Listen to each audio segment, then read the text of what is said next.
Amigos, hola amigas, transmitiendo completamente en vivo, Andy Stallman, dándoles una cordial bienvenida a este episodio número 12 de Totem Live, temporada 3. Este es un live que le tenía muchas ganas, que lo estaba esperando hace mucho tiempo y hoy tengo el enorme placer, el inmenso orgullo y la grata alegría de tener como invitado a uno de los grandes palabristas del planeta Tierra, un artista de la palabra, un tipo que te hace pensar y reflexionar y que también tiene una inmensa pasión por su Aleti. Démosle una muy cordial bienvenida a nuestro queridísimo Don Miguel Sosa Lázaro, completamente en vivo. Hola a todos. Me encanta Andy porque mientras esperaba entrar en la conexión me aparece, y ahora también, Totem Live. Totem Live. ¿Qué tiene esto de bonito? ¿Qué tiene de lindo? ¿Qué tiene de reseñable, de destacable? Bueno, que es un ejemplo perfecto de que nuestro idioma, el español, idioma común a ambos, se nutre de palabras de todas partes del mundo, de muchísimas partes del mundo. Luego podemos ver algunas si me vienen a la cabeza, claro. Pero viendo Totem Live, yo desde luego identifico live, la palabra inglesa, por supuesto, y totem me gusta porque es una palabra de pobres, es una palabra de... ¿Quiénes son los algonquinos? Unos indios pies negros, ¿verdad? Más de Canadá y de Estados Unidos. Digamos, de gente desarrapada, ¿verdad? De pobres, en el fondo. Los algonquinos, perdona, tienen palabras que nosotros hemos heredado y que usamos con toda tranquilidad. Por ejemplo, Sioux, los indios Sioux, deben su nombre a los algonquinos. Los algonquinos en sí mismos son los cheyennes, por ejemplo, los moicanos son también algonquinos, ¿verdad? Pies negros, de esa gran nación de los pies negros. Pero hay dos palabras que me gustan especialmente. Oye, Miguel, espera un segundo porque estás hablando de piel negros y tu pantalla se ve completamente negra. Ahí apareciste, ahí Bueno, estás. mira, Fue como un efecto mágico, ¡ping! Y apareció Miguel. Así que somos así. impecable. Sigue nomás, continúa, Decía, continúa. decía que me gusta especialmente que hay, por ejemplo, un par de palabras que todos usamos y que son tan algonquinas como esta, es decir, de gente pobre, me encanta eso. Mocasín, los zapatos mocasines se llaman así porque los pies negros, los que a la vez se llaman así porque vestían unos zapatos de color negro, ¿de acuerdo? Y más especialmente tobogán. Tobogán es una palabra que los españoles recibimos del inglés, pero estos a la vez la toman de los franceses y los franceses de los algonquinos. Fíjate el gran viaje que hace una palabra para una cosa tan modesta como es un tobogán. Aquí en España, que sabes que la nación gitana aporta a nuestro diccionario, que te diría en número redondo unas 100 términos, me gusta especialmente porque también son como los desarrapados que consiguen entregar al diccionario nada menos y para la posteridad palabras como que aquí decimos que son gitanas, no sé en la Argentina, pero por ejemplo pinrel como piel, como pie, currar, ir a trabajar, me voy al curro, esa es muy común, esa también es gitanita. Sí. Y ya te digo, casi 100. Bulo, un bulo, que tan de moda están los bulos. Bulo tiene una ascendencia seguramente caló, es decir, gitanita. Muy buenas, me he liado, pero es que veo Totem Life. No, hermoso. Igual, por ejemplo, en Argentina, currar no es lo mismo que aquí en España, ¿no? Alguien que curra es alguien que afana, alguien que roba, ¿no? Entonces, También es también, un trabajo. también es un trabajo. En cuanto a eso, me encanta que introduzcas esa circunstancia porque digamos que tenemos una lengua común que hablamos casi el 7% de los habitantes del planeta Tierra, unos casi 600 millones de personas. Vamos a decirlo rápido.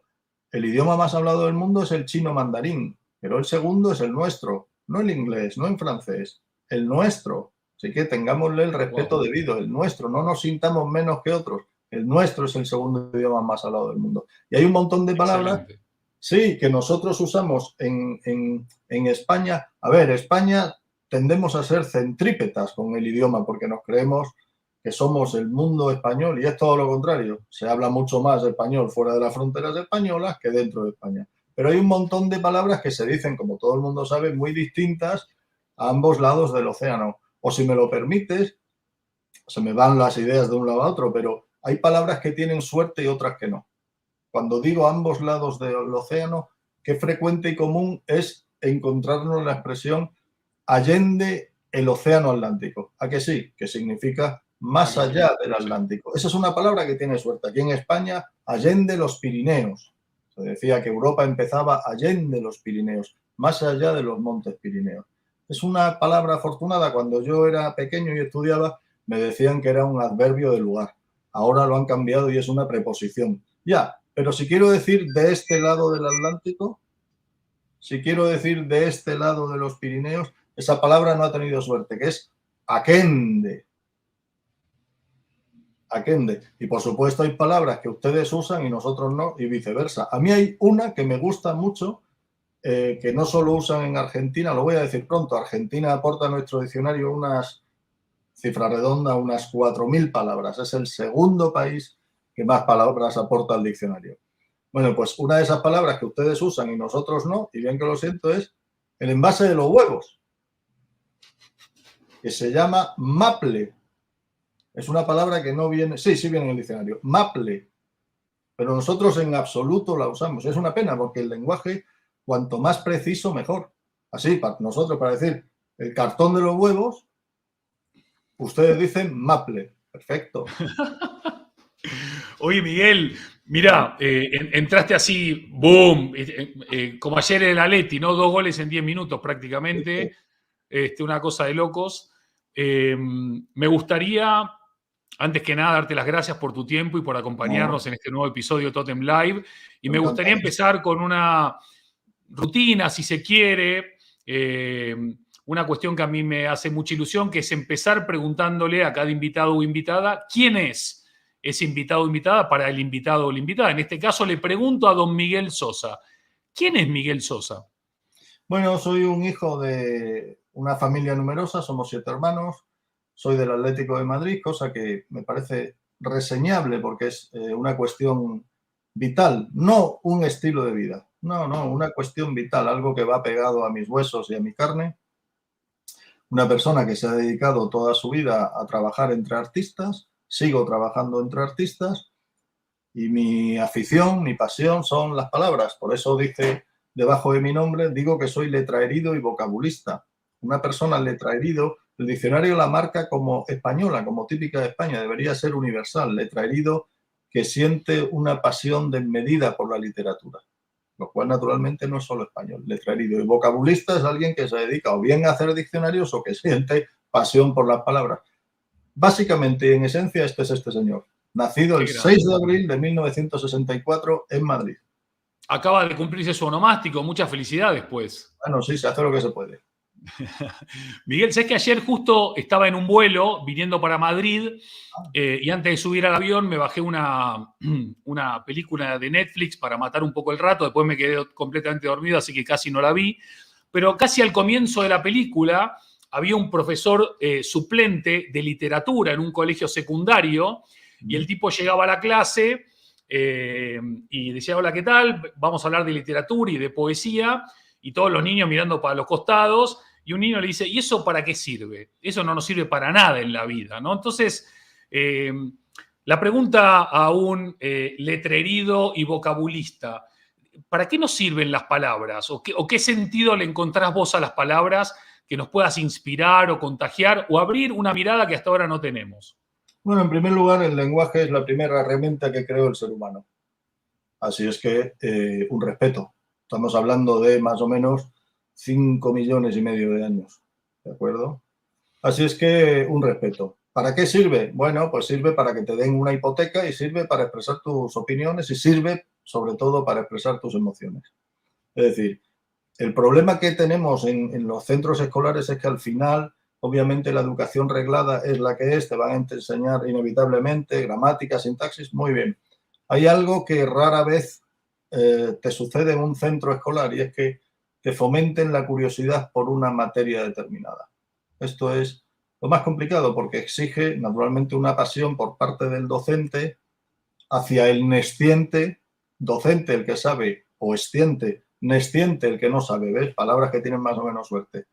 necesitas y exige una pasión que, claro, al final la administración te encuadra en un entorno y es difícil salir. Yo, que doy charlas sobre nuestro idioma, digo que mis objetivos son fomentar la curiosidad del idioma, aprender sobre nuestro idioma, aprender vocabulario ipso facto, cosa que ya ves que consigo, y pasarlo bien. Y nunca empiezo hablando de palabras, sino empiezo con un número. Que lo voy a decir aquí, que te va a sonar tan a chino como a los asistentes a mis conferencias. Tú sabes perfectamente el número 3, 14, 15, 92, ¿a qué se refiere? Claro, 3, 14, 16. Sí, el número pi, lo sabemos todos. Nos lo meten en la cabeza desde chiquitos. El número pi, el número pi, el número pi. Señorita, ¿para qué sirve el número pi? Ya te enterarás, pero apréndetelo, el número pi, el número pi. Y el 93.111, Andy, ¿te suena de algo? Te digo que no. 93.111, no, nunca lo has oído. No. Es el número de palabras que contiene la última edición de nuestro diccionario, de lemas, si prefieres, vocablos, si prefieres. ¿Por qué no nos cuentan eso? No es una puerta a la curiosidad. Ah, bueno, porque después de decirle eso a un niño, dices, y le digo, bien, la primera palabra del diccionario seguro que te la sabes, la A. ¿Y la última? ¿Por qué no sabemos la última? Si no cuesta mucho esfuerzo. Si tienes un diccionario de papel, yo tengo muchos, claro. Vas a la última palabra y pone zuzón, hierba cana. Zuzón, doble Z. Zuzón, una hierba de color blanco. Okay. Bueno, y a partir de ahí ya tienes una gran ventana a cuestiones, etimologías curiosísimas, que luego si quieres hablamos o adentramos en el mundo de la etimología, que es otra gran puerta a la curiosidad. ¿Para qué sirve? Para emocionarte. ¿Para qué sirve hablar bien? ¿Por qué? ¿Para qué sirve expresarte con corrección? Bueno, pues para ser más preciso. Nadie imagina a un cirujano diciendo que le ha entrado un paciente con un golpe en la parte del ojo de arriba de no, una inciso contusa en el arco supraciliar izquierdo, por ejemplo, ¿no? ¿Qué sucede? Bueno, voy a decir una cosa dramática, y es que cuanto más vocabulario tienes, más brillante y más crítico es tu pensamiento, y tristemente al revés es todo lo contrario. Cuanto menos vocabulario, peor te va a ir. ¿Me dejas que te cuente una anécdota? Porque todos hemos oído hablar a escala mundial de lo que se llama el fomento de la lectura. ¿A que sí? Ok. Bien. Venga. Un montón de técnicas y de sistemas para animar a otros a leer. Nadie tiene el secreto, la fórmula de que alguien lea. O sea, que todos estos sistemas y cosas que hagamos son, claro, bien intencionados, pero el truco no lo tiene nadie. Si yo lo tuviera, lo daba ahora mismo. Pero no lo tengo. Así es que para no liarnos en muchas teorías, te voy a poner un caso que he vivido en mis propias carnes y dije, esto es insuperable. En una de mis mudanzas, porque sabes que he tenido una vida disoluta, en una de mis mudanzas tengo 2 operarios subiendo cajas de libros una detrás de otra. Y venga. Sobre tú sabes, las cajas de libros son difíciles de transportar, pesan mucho, están llenas hasta arriba, no tienen asideros. En fin, en una de estas vienen 2 operarios y yo estoy cómodamente mirándoles así, porque soy el que paga, y me dice uno, pues sí que tiene usted libros. Y yo le digo, bueno, sí. Y me dice, yo en toda mi vida solo abrí un libro y lo tiré a la mitad. Y dice el segundo, por eso nosotros cargamos las cajas y el Señor nos mira. No hay campaña publicitaria mejor que esa. Así es que para eso sirve hablar bien, para entender a los poetas, para entender nuestra historia, para saber por qué un animal se llama de una manera y otra de otra.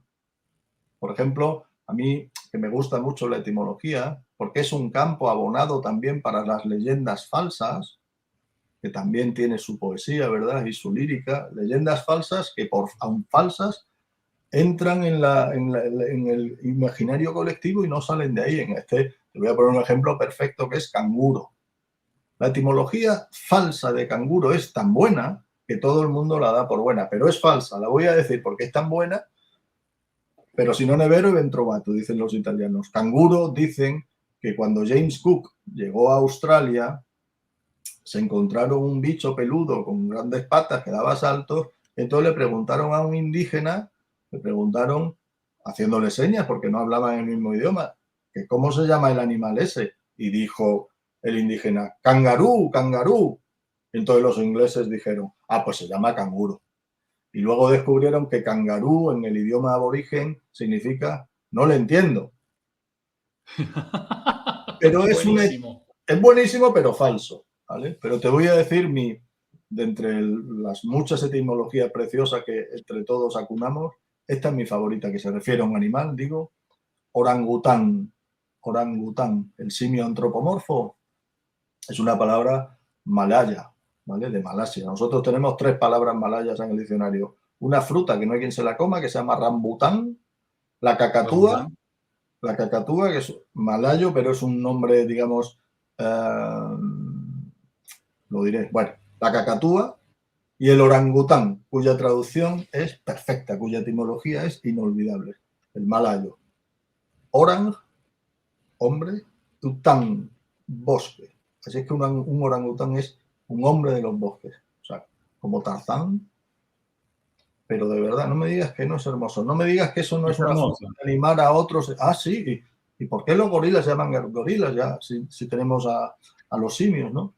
No, me encanta y está buenísimo que nos ilustres, porque aparte ahora con estas anécdotas quedaremos geniales en nuestras casas y en nuestros ámbitos sociales y acordarse de eso, ¿verdad? Claro. Es una forma de acordarte del otro, de no ya de significarme de ninguna manera, sino el lazo afectivo que te une cuando alguien te enseñó una palabra, un gorila.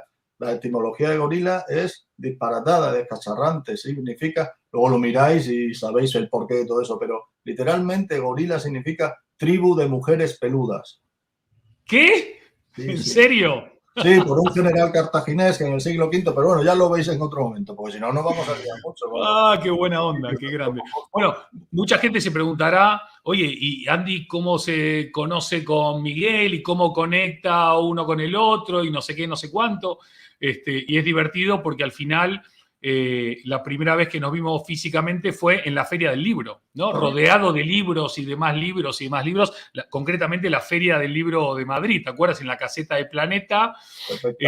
Yo estaba presentando uno de mis libros y tú el pequeño libro de las 500 palabras para parecer más culto.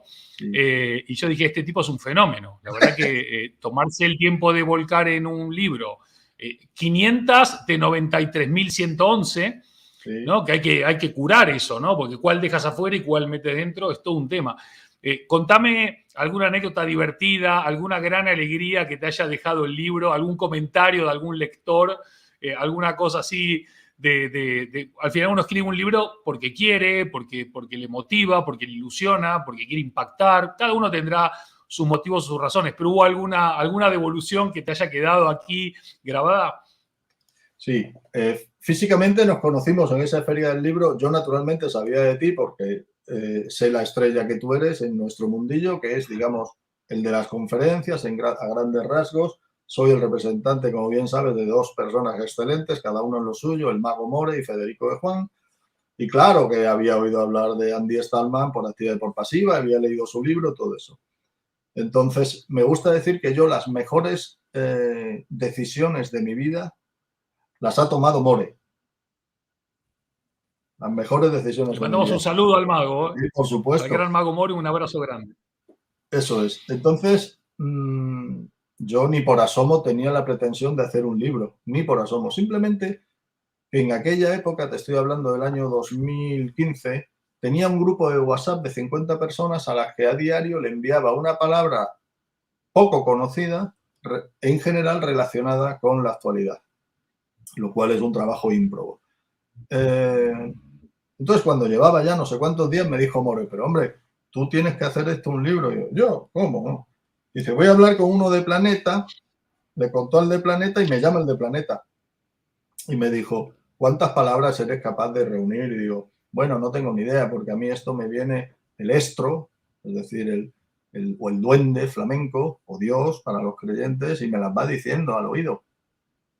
Y me dijo, bueno, si pudieras ponerle un número, y le dije yo, inocentemente y también insensatamente, dije, 365, una por día. No, no, no. ¿Puedes poner 500? E insensatamente le dije que sí, las completé. En realidad el libro tiene unas 520, un secreto que comparto con vosotros, unas 520. A partir de ahí todo lo que me ha pasado es estupendo, rico, anecdótico. Por ejemplo, en esa feria del libro había 2 personas mayores que estaban, venga a ojear el libro, ya tú sabes lo que pasa, que ahí tiene uno el complejo de ser el mono realmente de la feria.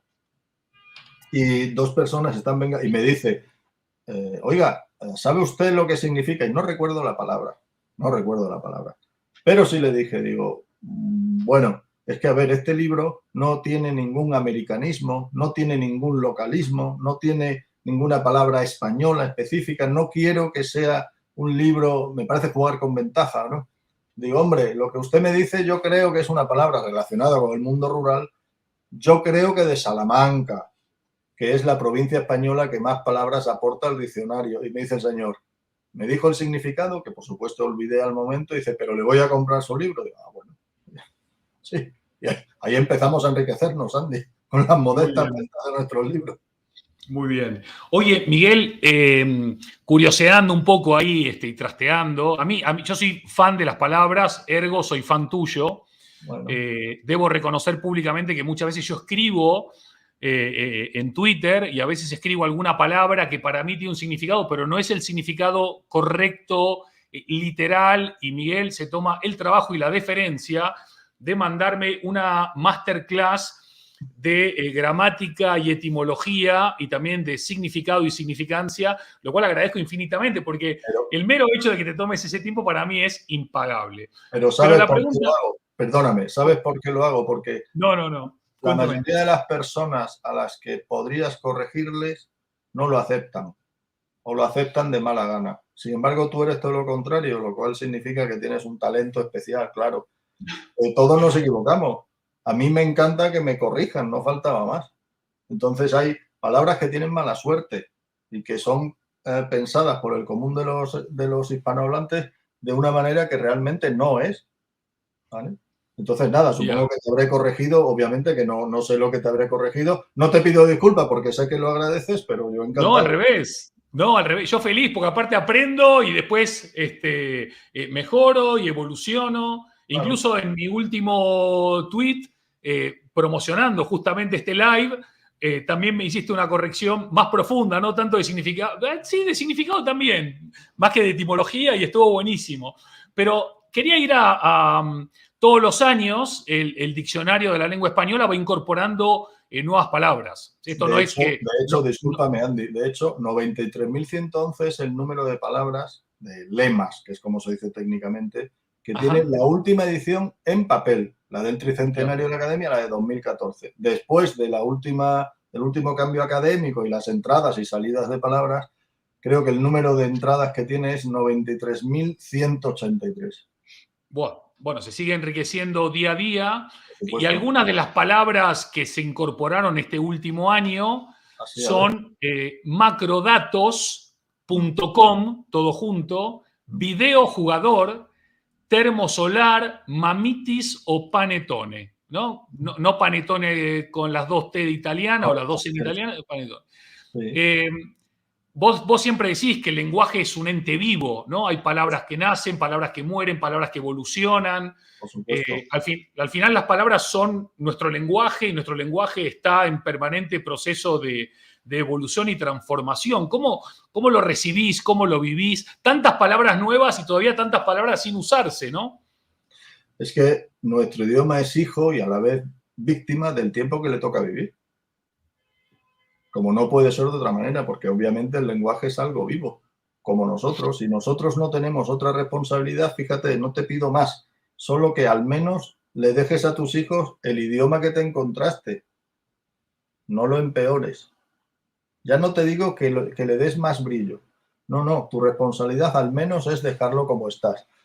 Bueno, para la prensa este tipo de palabras, la prensa al fin de cuentas, tiene que hacer una reducción máxima de las actividades académicas, ¿verdad? Es muy frecuente que oigas en la radio, veas en la tele o leas en un periódico a un periodista que dice que el lenguaje se empobrece. a cada año. Cada vez hablamos peor, los niños cada vez leen menos. Bueno, yo digo que para empezar no se empobrece el lenguaje, nos empobrecemos nosotros. Los niños no solo leen poco, sino que es la franja de edad que más lee. En fin, son falsedades que se van repitiendo y que no veo el motivo. Pero más me interesan no las palabras que entran al diccionario, porque también salen otras. No pasa nada, ya te digo, hay palabras que se mueren pues por falta de uso. Mi abuela hablaba de una manera y yo de otra. Mi abuela, para decir váter, que es una palabra que todos decimos, decía evacuatorio, donde se iba a evacuar, ¿no? Hay una palabra para no decir la palabra que empieza por C y que es sinónima de evacuar, que a mí me gusta especialmente, que es descomer. Mira qué elegancia. Bueno, pero no me interesa tanto eso, sino también esas sutilezas y esas cosas que no te esperas. Por ejemplo, tú sabes lo que es un pinganillo. Todos los que estamos aquí sabemos lo que es un pinganillo, que es esto que nos ponemos aquí dentro de la oreja. No sabemos que esta protuberancia, esta de aquí, no, del otro lado. Bueno, es que soy disléxico. Esta protuberancia de la orejilla, donde algunos se ponen un piercing y que es única, que no hay dos iguales, se llama trago, ¿vale? Trago lo de fuera y antitrago. Ahí, eso es el trago, ¿vale? Bueno, pues pinganillo, ese es el trago. Hasta la edición de 2014, para alguien que consultara el diccionario, significaba exclusivamente un carámbano de hielo. Un carámbano de hielo. Y otra todavía más llamativa. Si yo te pregunto, tú vives en España y eres español como nosotros, con tu acento, pero español. Si yo te pregunto lo que es un chuletón, no tienes la menor duda. Ninguna duda. Un chuletón, señores, para un argentino será un aperitivillo, pero aquí es un trozo de carne gigante, una palabra que heredamos del País Vasco. Bien, pero para el diccionario, hasta la edición de 2014, un chuletón se refería, dice la Academia, a una palabra empleada en Honduras y cuyo significado era, y sigue siendo, homosexual. En Honduras. Sí. Caramba. Tiene que ver con la carne, pero claro, no es lo mismo. Pero no es lo, sí. No es lo mismo comerse un chuletón en Honduras que comerse un chuletón en España, está clarísimo. Probablemente. Está clarísimo. Igual te digo una cosa, me quedé con la genialidad de descomer. O sea, descomer es una genialidad. Quien la haya inventado es un crack o una crack. Te digo cuántas palabras, porque eso que apuntas está fenomenal, porque es muy, muy, muy, muy difícil inventarse un término que cale entre los hablantes y no digamos que la Academia reconozca al inventor de la palabra. Eso es prácticamente imposible. Te diría que de esas 93.000 y pico palabras del diccionario, menos de 15 tienen autor conocido. Menos de 15. Menos de 15, wow. Sí. Eso ya es realmente difícil. Bueno, hay uno, Michael Ellis. ¿Quién era Michael Ellis? Pues un productor panameño, muerto a la temprana edad de los 52 años, que inventó el término reggaetón. Espero que no saquemos fáciles relaciones causa-efecto entre uno y el otro. Simplemente que este es uno de los pocos que reconoce. Ya es difícil, ¿verdad? Casimiro Funk. ¿Quién era este ciudadano? Pues un bioquímico polaco, naturalmente curraba en Estados Unidos, y dio nombre a la palabra vitamina. Es muy difícil, ya digo, pero lo más difícil, de hecho es un caso único, es que alguien invente dos palabras, cale entre los hablantes y la Academia lo reconozca. Esto lo consiguió un escritor español llamado Miguel de Unamuno. Ajá. Miguel de Unamuno inventó dos términos, uno bastante usado y el otro ignoto, pero con una definición inolvidable. El bastante usado es intrahistoria. ¿Quién no sabe lo que es la intrahistoria de una película? Esa palabra la inventó Miguel de Unamuno. Y ahora el término que voy a decir ahora es tan hermoso que no lo vamos a olvidar. ¿Alguien sabe lo que es la cocotología? No. La cocotología, no. Es un arte relacionado con la papiroflexia. Te decía antes que el lenguaje, cuanto más preciso, mejor, más bello. La cocotología es el arte de hacer pajaritas de papel. A mí mi madre me preguntaba, ¿tú qué quieres ser de mayor? Y digo, yo cocotólogo. Y mi madre encantada. Pues ese término lo inventó, basándose naturalmente en el francés, Miguel de Unamuno. Es casi la versión española de los origami, pero solo para aves, ¿no? Bueno, Específicamente. está bien que me recuerdes la palabra origami, que es el término ridículo que emplean los pijos. ¿Cómo llamáis a los pijos en Argentina? Claro, no me acuerdo, ¿no? Conchetos, los Eso, conchetos. eso es. Que usan los conchetos para no decir papiroflexia, porque origami en Papiroflexia. japonés significa papiroflexia. Qué cosa tan Papiroflexia. ridícula. O sea, papiroflexia, que viene naturalmente de doblar papiro, que nos entronca con nuestra cultura mediterránea. No, pues no voy a usar esta palabra y voy a usar una japonesa. No estoy Qué en grande. contra, solo faltaba de no usar palabras, ya he dicho al principio, de no usar palabras de otros países. Es necesario. Japón, Bien. de hecho, es la lengua de Extremo Oriente que más palabras aporta a nuestro diccionario. Son unas 60. ¿Vale? Wow. Bonsai, kamikaze, karaoke, judo, karate, todo eso es biombo, es una palabra japonesa. Biombo también viene de Japón. Nosotros la tomamos de los portugueses, pero originalmente De es Japón. japonesa, significa, biombo en japonés significa protección contra el viento. Ah, mirá. Qué Me va a dar una interesante. embolia, siempre digo, a mí me tiene que dar una embolia, porque vamos a decir la verdad, de ninguna manera hemos hablado tú y yo sobre qué íbamos a hablar, no tengo ni la más remota idea. Entonces, todo esto que me está saliendo a mí me va a provocar una embolia cerebral, que por cierto, ¿por qué una embolia se llama embolia? Porque ¿Por qué? una embolia naturalmente se produce cuando padeces un estrechamiento en una vena, ya si es en el cerebro, te vas al otro barrio. Es decir, embolia, como se estrecha, procede de embudo. Ah, mirá. Nosotros tenemos en Argentina una palabra que es embole, que es cuando uno está aburridísimo con algo, que no es el caso. O sea que la embolia y el embole en este caso no tendrían nada de relación. Aquí tenemos, la desconocía, aquí tenemos estar en un embolado, meterse en un embolado. Eso es sí, otra cosa. Sí, Es sí, sí. otra cosa, que es un término que procede del mundo del toreo, ajeno a ustedes, pero el toreo da muchas palabras y expresiones a nuestro idioma. Meterse en un Sí, embolado, señor. hay algunas fiestas, sobre todo en Cataluña, donde le ponen a un toro 2 bolas en las puntas de los cuernos y a veces se las encienden, así es que es una cosa complicada meterse en un embolado. Bueno, Maestro, discúlpame, aunque sea un término taurino, la fuerza del lenguaje y del uso que hacen de ellos los hablantes es tal que te voy a decir un término que es taurino, que sale de los toros y llega a todo tipo de deportes y espectáculos. Cuando habrás estado en algún partido de fútbol, ya hablaremos de lo importante, y habrás dicho o oído o leído que el recinto estaba lleno hasta la bandera. lleno hasta la bandera, sí. Un término taurino porque todas las plazas de toros están coronadas por una bandera de España. Aquí, claro, en México serán banderas mexicanas. Ah, mirá, y de ahí viene. Increíble, increíble. Bueno, vamos a darle la bienvenida a los que han llegado tarde a este episodio 12 de Totem Live con el profesor aquí emérito, don Miguel Sosa. Bienvenidos y bienvenidas, amigos, amigas. Si Bueno, recién se enganchan, rebobinen hasta el comienzo de la charla porque es imperdible cuando... Vamos a disculparles porque yo estoy convencido de que no han podido llegar más tarde. Perfecto, buenísimo.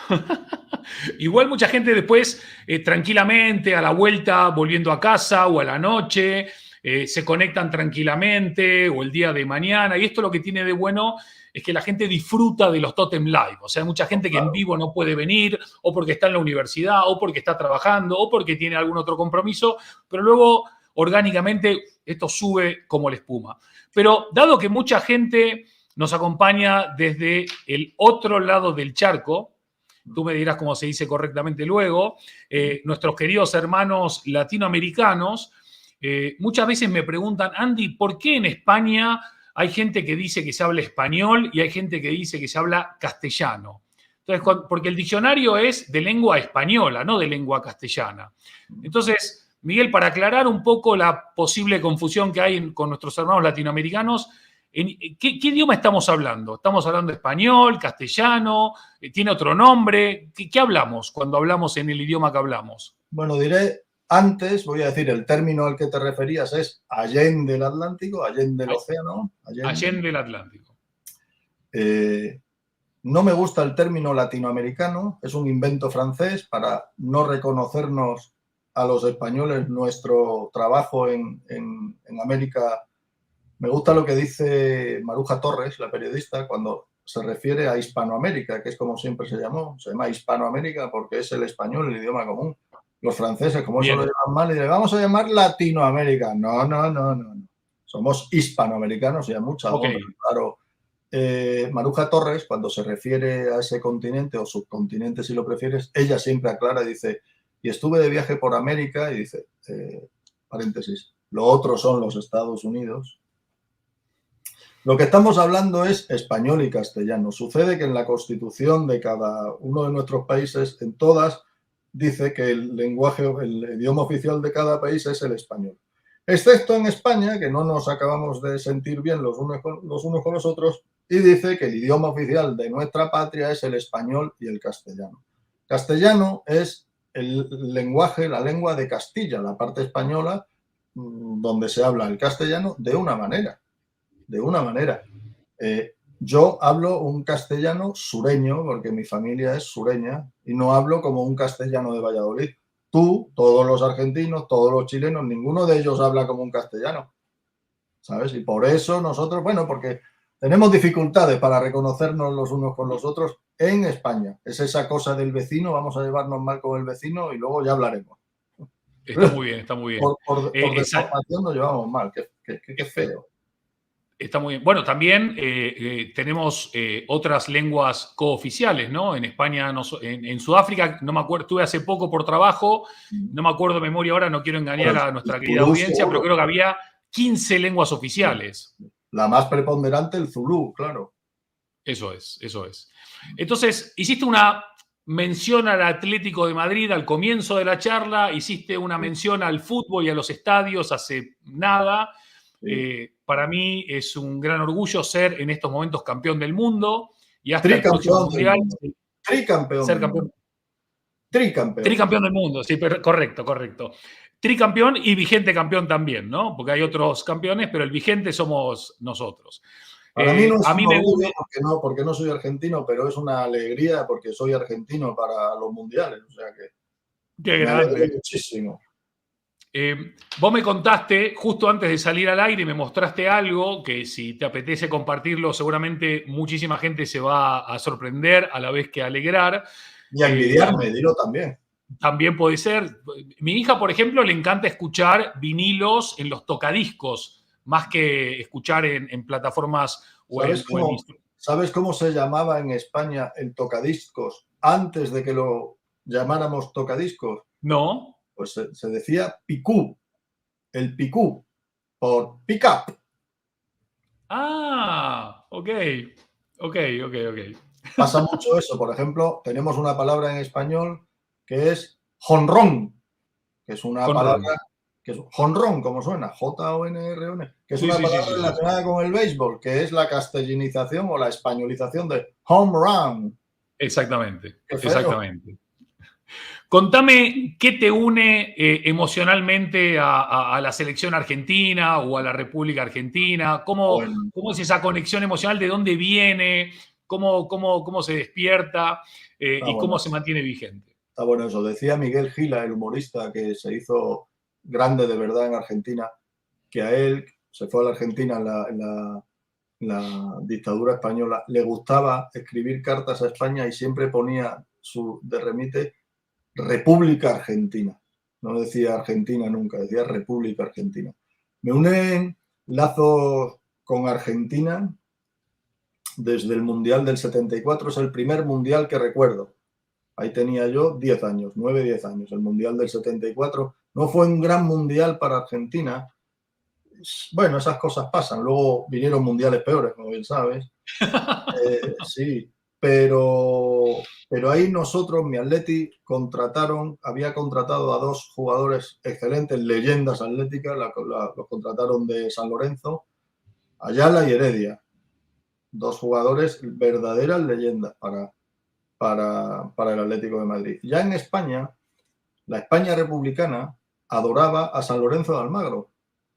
porque cuando empezó la guerra civil hubo un montón de jugadores de fútbol que se fueron o que estaban de gira en Argentina, México, Venezuela, y estos españoles a los que me refiero, alguno de ellos son leyendas de San Lorenzo, ¿cómo se llama este? Isidro Lángara. Lángara es un jugador de los años 30, estrella de San Lorenzo, máximo goleador, creo, 2 temporadas, bicampeón con San Lorenzo. En fin, que uno crece entre ese ambiente que sabe lo que ha sido Argentina para España, igual que México, ¿no? Después de la guerra, lo que te decían tus padres o tus abuelos. Así es que como aficionado, mi primer contacto con un mundial es el del 74. Y recuerdo a muchos jugadores de ahí, de mi infancia, de los cromos, Carnevali, Wolf, bueno, todos aquellos que muchos jugaban en España. Carnevali jugaba en Las Palmas de Gran Canaria, en fin, muchos. Y luego ya que llegó el Mundial del 78, que me cogió en plena adolescencia. Aquí ya le tenía verdadera pasión porque, primero, España no acudió al Mundial del 74, fue el último Mundial que no jugó. Todos los demás los ha jugado uno detrás de otro, cosa que no pueden decir grandes selecciones. Fíjate Italia. Francia creo que tampoco. Bueno, pero desde luego los italianos, que llevan 2 mundiales consecutivos sin mundial, y cosa que uno puede celebrar o no, pero el dato es tremendo. Entonces, en el Mundial del 78, aquí el Valencia, que ahora está en una situación muy, muy delicada porque está cerca del descenso, yo lo siento, es un equipo que amo, por Mario Alberto Kempes. El Valencia fichó a Kempes en 1976, no lo conocía nadie aquí, fue 2 veces máximo goleador de la Liga Española, terminó la temporada del 78 siendo máximo goleador y campeón de Copa del Rey contra el Real Madrid, el omnipresente Real Madrid, se fue al Mundial de Argentina y fue el máximo goleador. No sé si sabes el dato de que en ese Mundial, de todo el plantel argentino, el único que no jugaba en Argentina era Kempes. El resto de jugadores jugaban en la Liga Argentina. Fíjate cómo ha cambiado todo en tan poco tiempo. Ahora es impensable. Perdón, Miguel, en el último campeón del 2022, todo el plantel juega afuera menos uno, que es Armani, que es el portero de un equipo grande que se fue a la B, que es River, lamentablemente. Queda un solo grande que nunca descendió, que es Boca Juniors. Pero sí, fíjate cómo se invirtió todo del 78 al 2022. Eso quería decir cómo es de azarosa la vida, ¿verdad? Entonces, en ese Mundial de 1978, mi padre acude. Pues no sé por qué, pero va con otros amigotes españoles al Mundial de 78, recién inaugurada nuestra democracia en España, bueno, una protodemocracia si quieres, en fin, que pudieron salir al extranjero sin ir a trabajar a Alemania. Y se vio algún partido de España, que fuimos eliminados en primera fase, con mala suerte. Tampoco teníamos un equipo campeón, pero bueno, nuestro papel fue realmente discreto. Total, que vio la final de los papeles que todos vimos en toda la historia, habíamos visto en Europa semejante cosa. Un partido de fútbol con papelillos por ahí al aire, nunca lo habíamos visto. Fue un espectáculo realmente notable. Y una final inolvidable. Ganó, como sabes, Argentina sufriendo mucho, con aquel empate de Naninga, que era un jugador que no pintaba ni a copas, que decimos aquí, que era un don nadie, y va y casi te gana un mundial el tío. Pero ahí vinieron aquella selección, yo recuerdo, claro, a muchísimos jugadores, por supuesto a Fillol, que luego jugó un año en el Atleti, Pasarela, Holguín, Tarantini, Ardiles, Bertoni, que jugó para el Sevilla, Luque, pobrecillo, todos sentimos lo que le pasó, por supuesto Mario Alberto Kempes, el matador Kempes, no sé, tantísimos jugadores, recuerdo a muchísimos. Tenía solo 14 años, ¿eh? Increíble. Pero los tengo en mi... Mira, se me pone la carne de gallina. ¡Qué memoria! Los mexicanos dicen ponerse chinito cuando se te pone la carne de gallina. Y hay un verbo muy desconocido, no se me va a ver, pero esto es tremendo lo que estoy pasando ahí.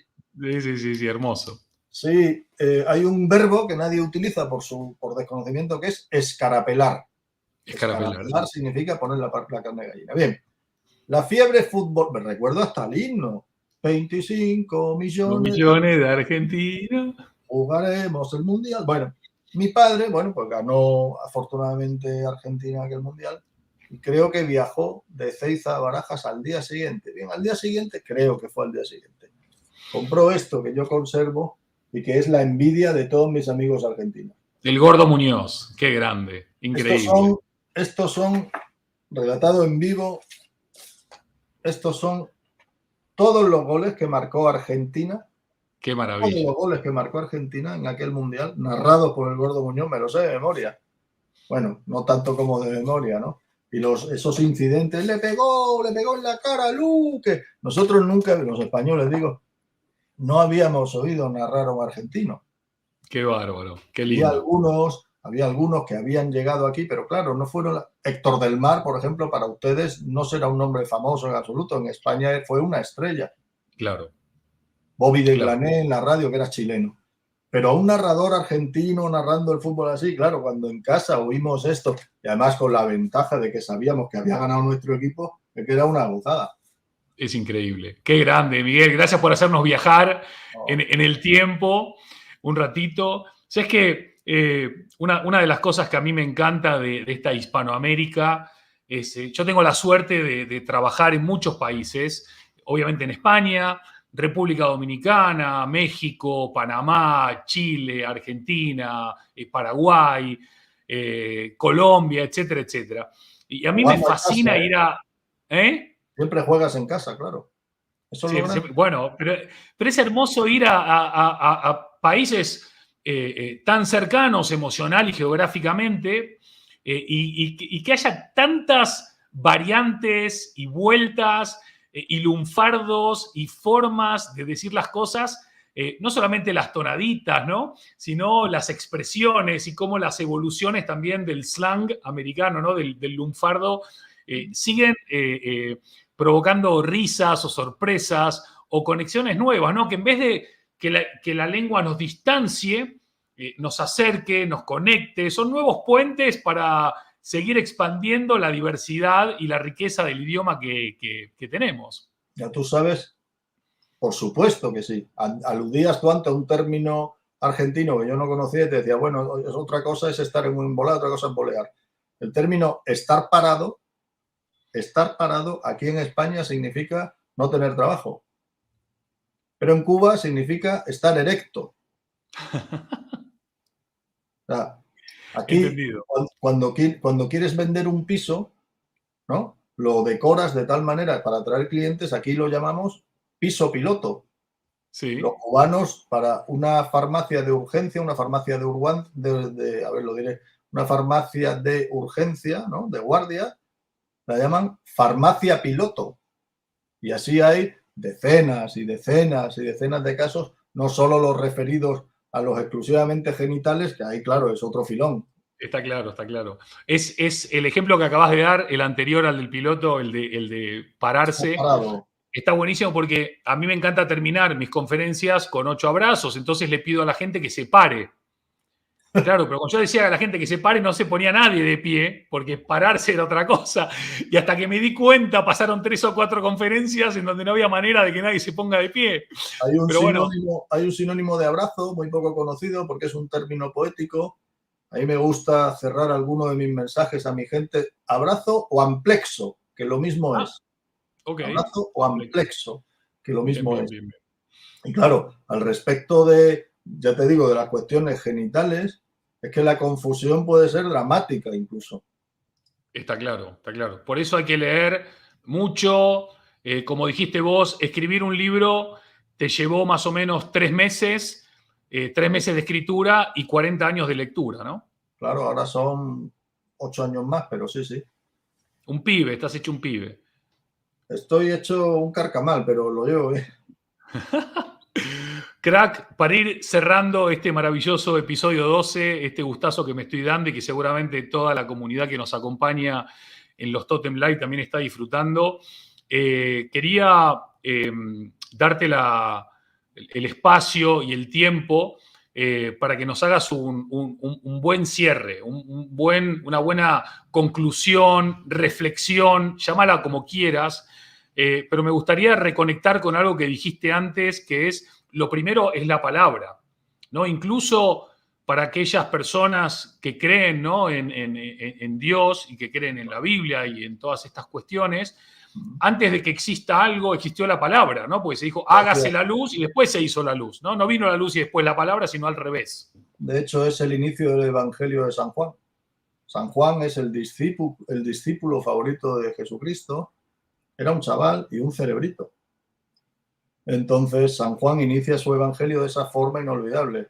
Al principio fue el verbo, y el verbo se hizo carne, o lo que es lo mismo, al principio fue la palabra. Tanto los creyentes o como no, te digo, lo que vienen a decir es que antes de que el hombre hablara, el hombre era un protohombre, no llegaba a ser el ser humano en que nos hemos convertido ahora.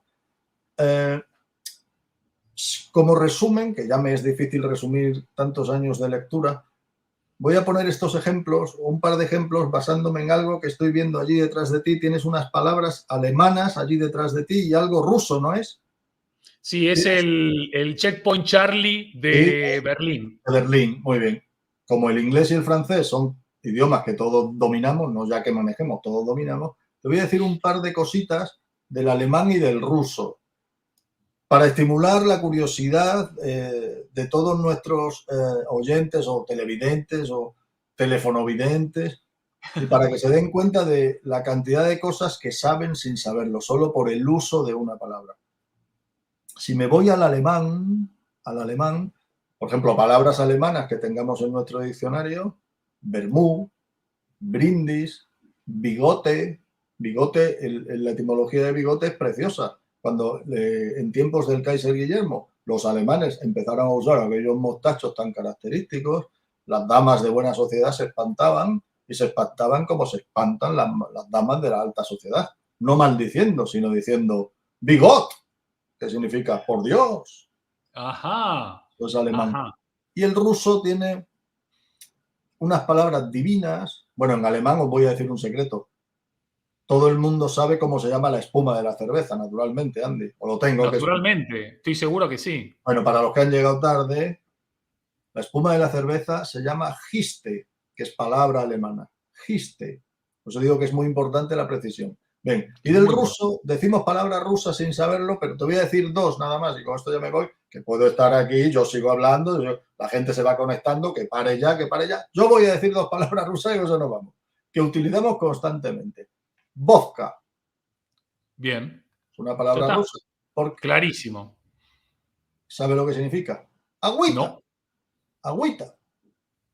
Ese es el significado de vodka, agüita. Y esta que me encanta, porque me gustan mucho los animales, supongo que a todos. No sé si tú tienes un animal favorito. Bueno, yo soy muy de los elefantes, pero como no los puedo tener en casa, tengo unos gatos, sí. Está bien, a mí me gustan las gambas especialmente. Bueno, pero este animal todos lo conocemos, la ballena beluga. Claro. La identificas ahora, te la pones mentalmente, tan encantadora, tan rolliza, tan blanquita.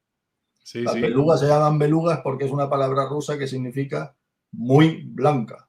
Ajá. Así caramba. Es que la gran ballena blanca del Capitán Ahab era una beluga que se llama así porque significa exactamente muy blanca. Qué grande, Miguel. Oye, si hay gente que se queda con ganas de saber más, descubrir más, explorar más, ¿cómo te sigue? ¿Dónde te encuentra? En las redes sociales, en tu web, que ya hemos compartido algunas veces. ¿Hay charlas tuyas en algún lado? Contanos un poquito antes de cerrar para todas aquellas mentes curiosas. En miguelsosa.es tengo un blog donde tengo un montón de palabras, un montón de curiosidades, muchas relacionadas con términos de uno y el otro lado del océano Atlántico, otras referidas a lo exclusivamente genital, que eso siempre da mucho gusto, también el empleo de esas palabras, términos relacionados con el fútbol, cosas feas o mejor dicho mal dichas que decimos por la rapidez con la que narran los narradores cosas mal dichas del fútbol, por ejemplo, la manopla de un portero. Eso todos sabemos lo que es, sin embargo, una manopla es algo que tiene, a ver aquí, esta forma. Tiene dos partes. Aquí metes los 4 dedos y aquí una. Claro. Pero un guante de portero tiene 5 dedos. Eso es una incorrección. Bueno, doy conferencias por bibliotecas de España. Hay bibliotecas, tiene el mismo origen, una biblioteca, que es griego, pues un almacén de libros, una videoteca, un almacén de libros. Pero como estábamos hablando de guantes y de manoplas, voy con la embolia. Hay una palabra sinónima de guante, muy desconocida porque es muy fea, pero griego, que es quiroteca. Quiroteca significa guante, quiro, mano, y teque, estuche, almacén. ¿Has visto? Todo Qué está grande. relacionado. Está buenísimo. Está Hemos hablado un buenísimo. poco de fútbol y mucho de palabras, me parece a mí, ¿eh? No. Habrá que continuar la conversación, indudablemente.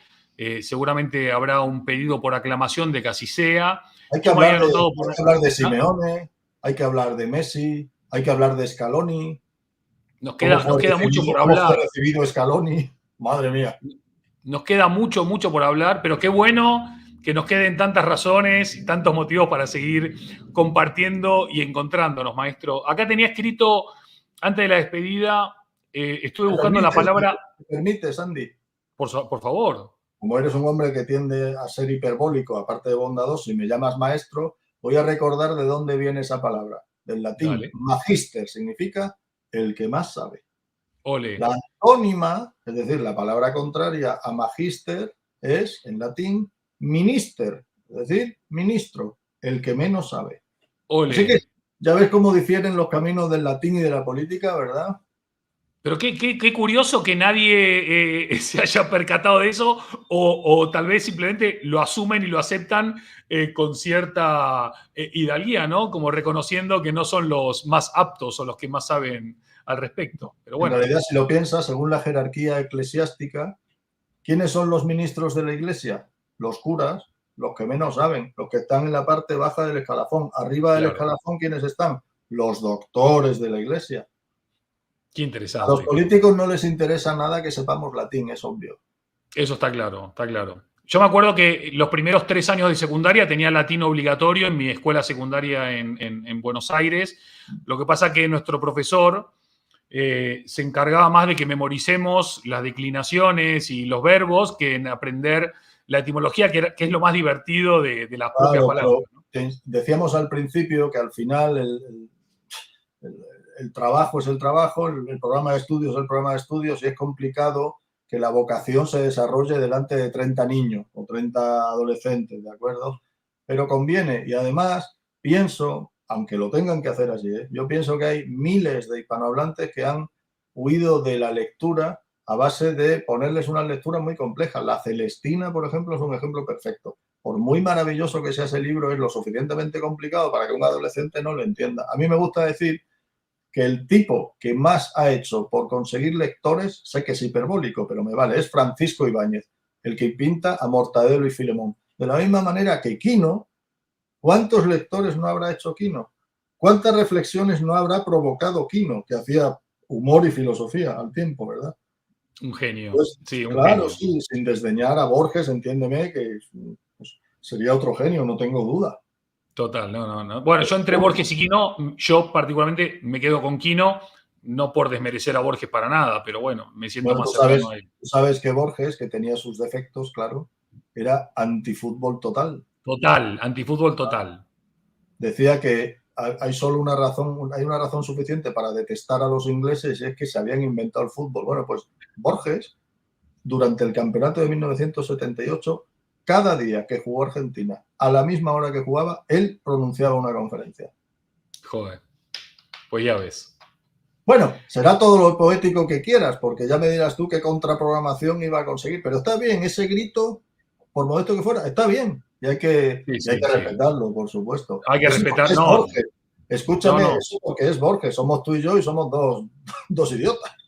No, respetamos a Borges y la próxima vez que haya un buen partido lo iremos a ver juntos, porque es lo suyo, ¿no? Y si juega el Atleti, sin más. Querido profesor, maestro, amigo Miguel Sosa, qué gusto haber compartido este ratito, este episodio número 12 contigo. Me quedaría otras 3 horas más, pero como todos bien sabemos, el tiempo es tirano. Que nos queden más razones para volver a vernos y a encontrarnos. Déjame darle las gracias a todos los hispanohablantes y no hispanohablantes que nos han acompañado hoy, ahora en vivo, después en diferido, e invitar a todas las personas, a todos los amigos y amigas, a acompañarnos en nuestro próximo episodio número 13, que también será muy especial y muy distinto a los 12 anteriores. Querido Miguel, una palabra de despedida y hasta aquí lo dejamos. Enorme abrazo de gol del Atleti en el minuto 90 o de Cachete Montiel de penal contra Francia en Doha un 18 de diciembre de 2022. Qué buenos recuerdos. Pues un aplexo, que es lo mismo que un abrazo. Hasta la próxima, amigos, amigas. Miguel, querido, un gustazo. Que estén muy bien. Nos vemos. Pues muy bien, Andy.